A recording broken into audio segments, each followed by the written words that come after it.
from Sweet of Freedom, and I'm going to be speaking today about the second exercise in the workbook. The workbook is downloadable from the Sweet of Freedom website. The second exercise is the emotional triggers. So the first exercise that you should have done, and done as thoroughly as possible, is your lifeline, where you did your significant events, good and bad. And today we're going to talk about the emotions and the feelings. In the workbook, I have done a list of different feelings that are significant to you. So have a look at those. But I'm going to go through emotional eating and triggers for eating.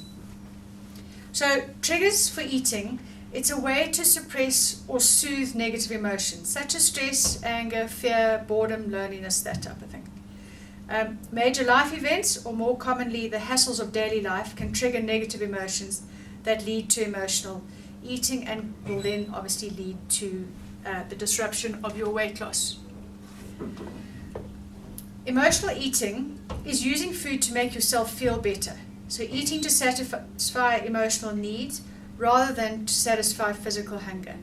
I had a client who, she said to me she never ever experienced the feeling of hunger because she was always eating. She was always topping up, so she never actually experienced that feeling of being hungry.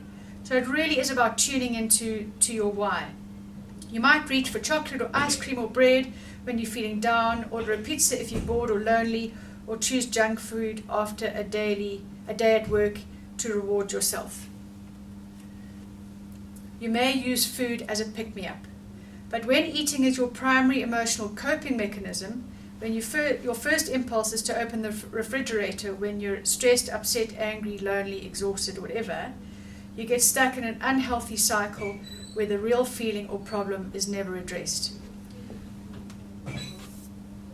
So the exercise that I'd like you to do is, so you go through this list and you take a highlighter and you highlight your most significant emotional trigger. So the emotional trigger which would most likely get you to reach for your substance of choice, your food of choice. Once you've done that, you'll see underneath that there's a number 1. Put that emotion in there. Then get another highlighter and you go through your second most significant emotions, and then your third. And so you should be able to see the link to your lifeline that we did in the previous exercise. Those emotions will set you up to be your most vulnerable and when you're most likely to eat or to relapse. Then I'd like you to the journal that you've got, write down all these emotions in your journal and then link them to when you've done this previously. So when I'm anxious, when I'm frustrated with my boss, when my children have sent me over the edge after an afternoon, I come home and I reach for biscuits or I reach for a toasted sandwich, etc., at 4 o'clock in the afternoon. So link the emotion to an event. And you are most likely to choose or eat to soothe or numb those feelings because it does temporarily do that.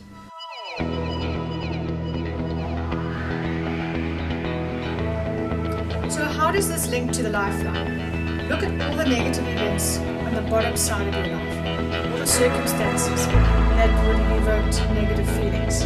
There's a good chance that what you put in your feeling triggers and they should overlap.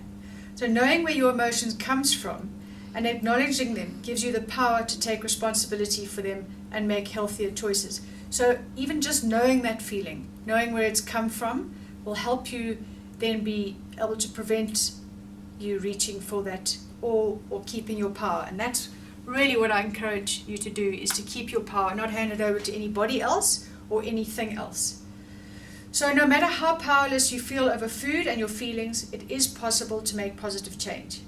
You can find healthier ways to deal with your emotions, learn to eat mindfully instead of mindlessly, and regain control over your weight. And finally, to put a stop to emotional eating.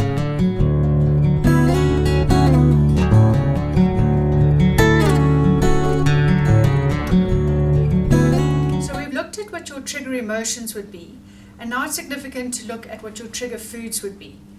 You know, I'm asked often, is it okay to have xylitol or sweeteners or substitutes for sugar. And really, folks, the reality is that you're addicted to the sugar, the feeling that it gives you. So it's like saying to an alcoholic, have low alcohol beer or low alcohol wine, because you'll be able to control it. You can't. It's once that substance is in your system, it's the inability to stop thereafter. So I suggest, if you have a sugar addiction or a carb addiction, that you don't have any.